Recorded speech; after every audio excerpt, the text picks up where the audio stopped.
Occasionally, there is a man born into the world whose life is a great arc. A man who seems to offer nothing of any significance, then rises to extraordinary greatness.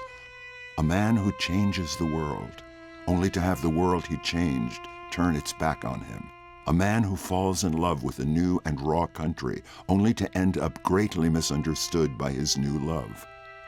But then there were also declarations and constitutions and revolutions and friendships with extraordinary men, and perhaps above all, the thrill of the Enlightenment, when all the potential of humanity was about to burst forth, when it seemed that mankind could begin the world over again.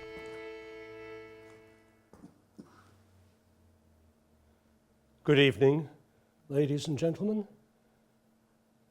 I'm happy to stand here before you tonight and look out at our United States of America, and perhaps from the shadows shed a little light on its very beginning, and on that of the French Revolution, and on the idea of reason, and perhaps even on some of the high and low tides of my own life. And if you fear a history lesson tonight, what is history for but to remind us of our better dreams? And what is life for but to search for the truth? So let me begin by saying that the rumors of my addiction to alcohol were a lie. As to me being a filthy little atheist, filthy? No. Untidy? I grant you. Little? Obviously not. An atheist? Never. Not that I am without my faults, as I'm sure you will discover tonight, but I have been much maligned, misused, and misunderstood by our United States of America. Now, this matters little in terms of the man, Thomas Paine, but it matters much in terms of the ideas of the man, Thomas Paine. So, enlightenment, what a concept, that we could end ignorance and poverty.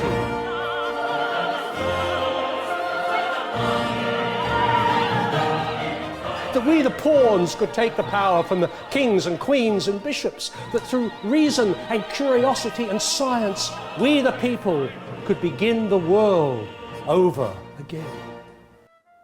Well, my world began in Thetford, Norfolk, England. I had an inauspicious childhood. I did sing songs, often when asked not to. I also, at age 8, began reflections on a God of gentleness and kindness, not anger and revenge. I did also at age 8 begin my career as a writer. Epitaph to a Crow by Thomas Paine. Here lies the body of John Crow, who once was high but now is low. Ye brother crows, take warning all, for as you rise, so must you fall. So young, so poetic, and so prophetic. I followed my father's footsteps as a corset maker, to push out and pull in as desired, not conducive to breathing, hence fainting couches. Then, thank God, the 7 Years' War. Then, thank God, I moved to London and debating clubs, each with a speciality, everything from politics to farting, sometimes hard to tell the one from the other. But we were challenging everything, and I was learning how to reason. But life can be elusive for happiness. My wife, Mary, and babe Sarah both died in childbirth.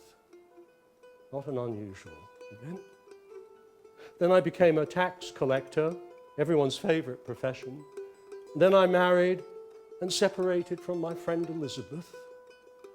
And then, finally, I sat down at 36 Craven Street with the British-American colonial agent Benjamin Franklin, and my life changed. Ben wrote letters of recommendation to some of the most important men in the colonies. An ingenious, worthy young man. If you could put him in way of obtaining employment from the most important man in the colonies. So, yes, with enlightenment in my mind and Ben's letters in my hand, I set sail for that place of new hope and last resort, the colonies. A man who, apart from some fine debates, had spent 37 remarkably unremarkable years on this earth. But I was not discouraged. One must never be too discouraged by failure, nor too elated by success.